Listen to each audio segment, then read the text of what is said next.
Will AI completely replace your job or actually supercharge your potential? Let's find out. Okay, let's dive right into this explainer on AI and our shifting competitive advantage.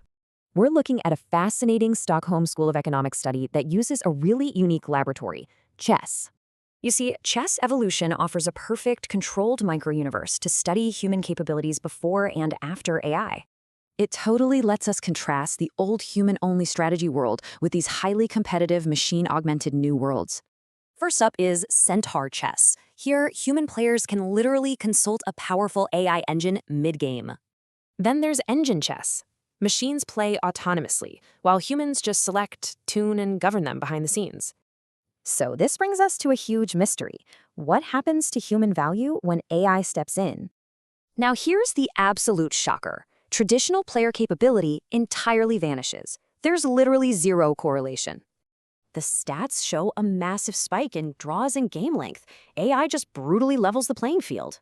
A crazy 77% draw rate proves machines basically eliminate traditional human performance differences, instant substitution. But wait, Gary Kasparov noted that combining human guidance with computer tactics is just truly overwhelming.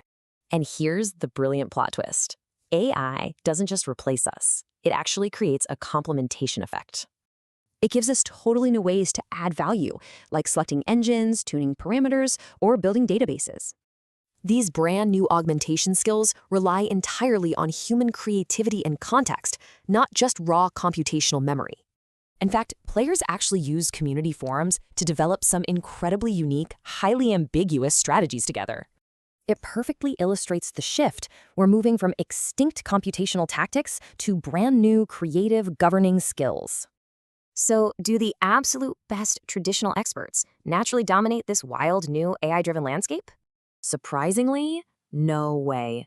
The study reveals traditional capabilities are completely unrelated to these vital new augmentation skills. So the really crucial point is this: what got you here simply won't get you there. Adapt! Which leaves us with a massive question. What are your personal augmentation skills for the AI age?